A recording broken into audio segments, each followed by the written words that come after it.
घोटकी मां हिकु हफ़्तो अॻु अगवा थियल सनी राजपूत ऐं शफ़क़त कोरी खे घोटकी पुलिस कचे जे इलाइक़े मां बाज़ियाब कराइण जी दावा कई आहे।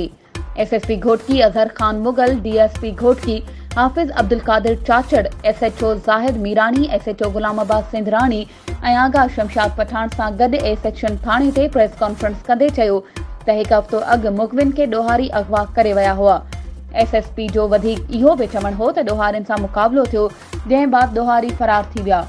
घोटकी मां 3 ॾींहं अॻु शहरियुनि, सियासी समाजी अॻवान ऐं वारसनि घोटकी ए सेक्शन थाणे आॾो मुखबिन जी बाज़ियाबी लाइ सख़्त एहतजाज कंदे धरणो पिणु हंयो हो।